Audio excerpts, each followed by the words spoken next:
All right. Yeah, this just come up. I thought I'd do it. So it's only short. But based Brit says what many people won't. He looks like he would, to be fair. He looks like the neighbour that don't give you a ball back. Do you know what I mean? And has murders with you. But yeah, let's see what he's got to say. Let's go. Right, guys, I got a clip here from I don't know when, but it shows this absolutely base Brit telling it how it is in a way not often seen these days. What's the most Tory thing about Salisbury? I don't know, the vibe. Go Salisbury! It's one of the #1 Tory safe seats in the whole of the UK. I'm gay, also trans, so it's difficult here. What can I say? Whatever you like, I will beep out all the swearing. Well, you have to be black, lesbian, queer, or any colour except white to be a politician in this country now.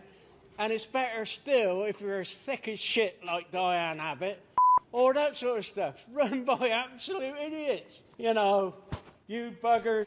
To be fair, she's thick. She really is thick. I don't know how people praise her. I've watched compilations of her and she just ain't got a clue. I don't know, let's go back because he is just going off on one. Be a politician in this country now. And it's better still if you're as thick as shit like Diane Abbott, or that sort of stuff, run by absolute idiots. You buggers, lock me up if you like, but you won't shut me up. Anyway, see you, boys. Now we can ignore the soy dripping wet flannels at the start of that and focus on the absolute legend, who it is safe to say is not a known giver of fucks when it comes to telling them how it is.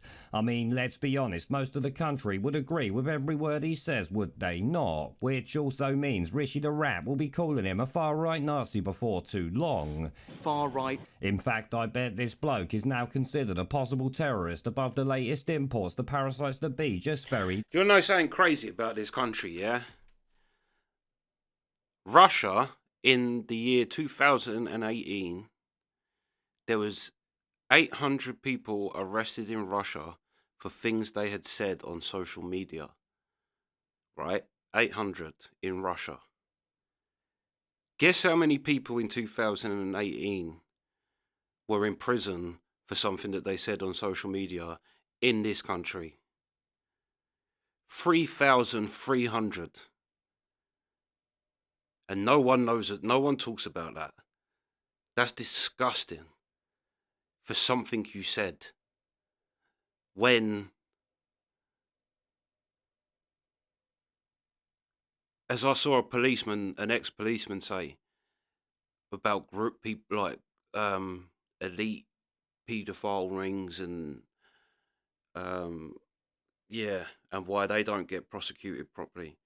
And this ex-policeman said he went to the board of police, whatever, and he said, I can now go into a kid's home, get a 14-year-old girl, give her presents and buy her things, make her think we're boyfriend and girlfriend. He's like, I can then have sex with her. I can have her friend have sex with her. I can then take her to crack houses and have her just handed out. Then I can, then she can go to high-end restaurants with businessmen that are into that sort of thing. And she's like, do you know what I mean? And she's like, I can do that. And there is not one officer in this country that you have got employed to deal with any of that. He's like, but if I lean over my fence and call my neighbour, and he said, and I said a racist word, I think what he said was packy. He's like, if I lean over my fence and call my neighbour a racist word, then he said, you'll have all the police at my door and I'll be arrested and I'll go to prison. And this ex-policeman was like, do you want to know what the crazy thing was?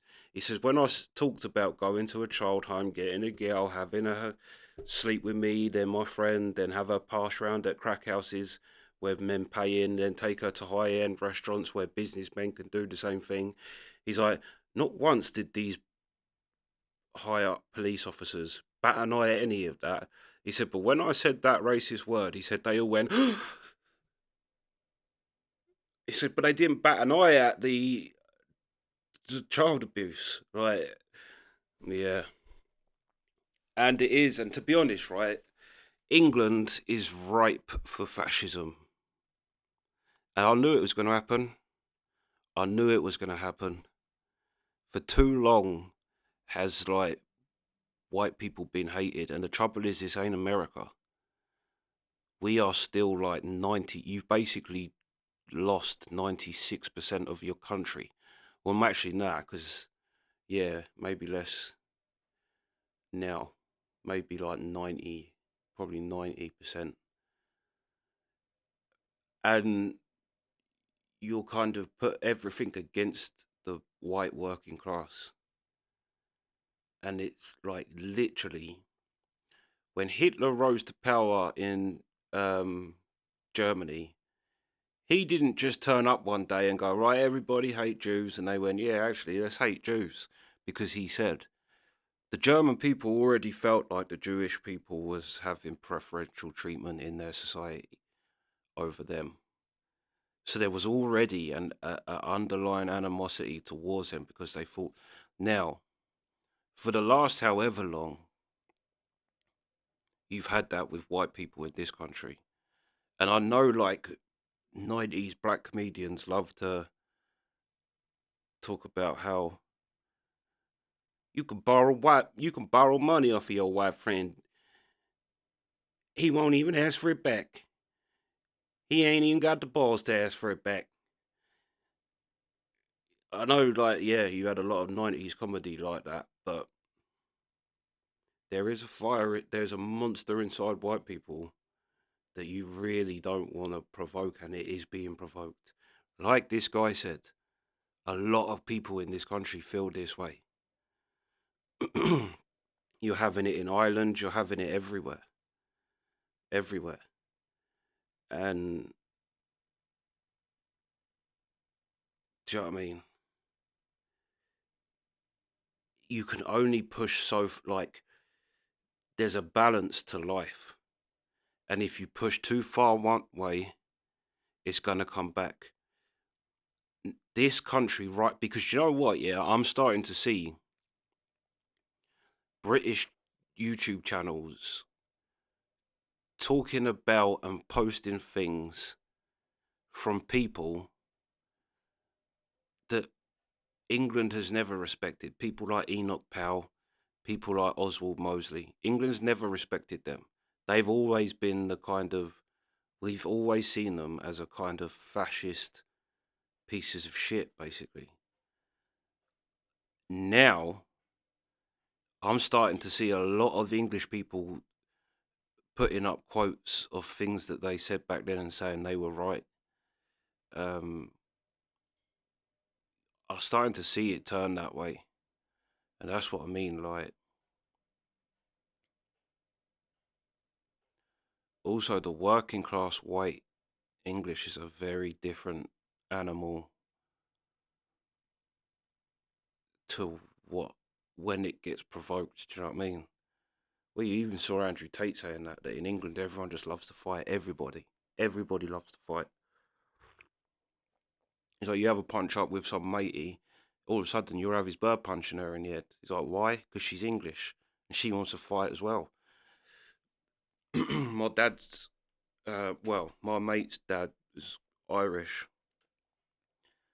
and that's what he said to my dad. Like they was having a beer together or whatever, and he said, "I say one thing about you English, you fucking love a fight.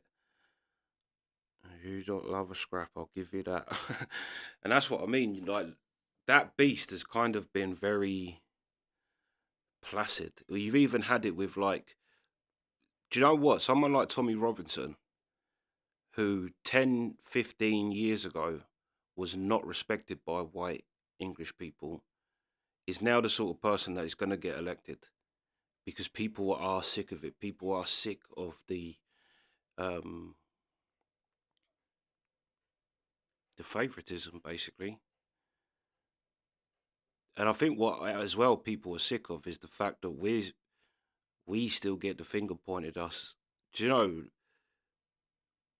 the white working class of this country is the lowest percentage to go on to further education? And we have them adverts where it's like, hey, are you black, gay, Asian? Basically, they'll list everything and not white. So why don't you just say everybody apart from white people can come and sign up for this course? Why don't you just say that? Do you know what I mean? Instead of listing everything but white people. Right. We even had it with Sainsbury's wanting to have safe spaces for black people from white people in their stores. And this is the thing, right? I don't know if you've met very many black English people, working class, very much like the white working class. They're not a fearful bunch. We're not a fearful bunch of people. It's just ridiculous, right? But that's what I mean. I remember calling this when all the Black Lives, I don't know why Black Lives Matter, do you know what I mean? We had people, and like people shitting on Winston Churchill. Like, and then that is bigger than just shitting on him because he said something racist. He's an icon of this country. The fact that you're putting rubbish bags on his thing, spray painting his thing, do you know what I mean? And just being allowed to do it is a direct insult to the. It doesn't matter what he's done. Do you know what I mean? You pick any Gandhi, pick Gandhi. Gandhi's about as good as a person could have been. But at the end of the day, he married a 14-year-old. She got an illness. He didn't let her have the medication because it's Western medication and it's God's way. She died at like 15, 16 or whatever. Next year, he gets it. What do you think he did? Straight on, well, maybe not the NHS, but straight into Western medicine and got fixed. So he let that little girl that he married die. And that's a true story. You can look that up. That's about Gandhi. So any kind of, but the thing is Gandhi becomes bigger than that. It, like he's more of an icon, and he's iconic for a certain thing. And by attacking that, you are attacking like it's a much bigger thing. Like we are a symbol based creature. Symbols are very important to us. And by shitting on Winston Churchill, like even me, and I'm not someone who's crazy patriotic, but I don't care if Winston Churchill said a racist thing in 1922. He led this country in our country's darkest hour when we was alone and Germany had mullered Europe. We the only ones standing, no one's helping us. That's where you get Churchill say, we will continue to fight if necessary forever, if necessary alone. And as an English person, you're like, that's some English shit right there. Do you know what I mean? That was before America. You forget that America sat back. America was very much the Lannisters in that situation. America sat back to see which one was going to come out. And the fact that he didn't take Britain was a crucial turning point in the war, because America sided with us then, because they realised they're not the unbeatable force that. Do you know what I mean? They didn't even get soldiers on land here, and that's what. Do you know what I mean? He's Churchill, and you shit on Churchill. Like I say, he's got a point. What he's saying is what a lot of people think. Although I don't agree with the every politician's white, and to be honest, like it doesn't. The skin color in that sense doesn't bother me. Rishi Sunak, black, white, green, orange, it doesn't matter. He's the same Eton type of Oxford, Cambridge, snobby people that have never, they don't know what living in England is actually like. They live in a very gated, sheltered version of England. You see them when they try and go into a pub and have a beer, and they look like, do you know what I mean? They just look complete, and they're trying their best to be working class, and it's like, you're not. And it don't matter what side of the political scale they're on. It don't matter what colour they are. If they're going to be elected in this country, they're going to come from like Eton, Oxford, Cambridge, do you know what I mean? Upper class. And I have less in common with them than I do with the people on the boats. My niece is going out with one of the people that come on the boats. He's all right. Do you know what I mean? He's part of the fam now. He kind of nearly got deported the other day. Everyone was kind of on edge. Like, he's literally part of the fam. But he ain't meant to be here. Nada loves him. Nada absolutely loves him. Literally. Because my sister said, oh, Kevin might be getting deported. He's got to go and have a hearing. So he might be gone tomorrow. I was like, oh no, Nada's going to be heartbroken. She loves him, and he's good with her. Straight away, he was good with her. He learnt very quickly that if you get something she wants. But yeah, anyway, enough rambling. But it is true. That old man said a lot of things that people want to say and ain't got the balls to say. But yeah, that's the reactions we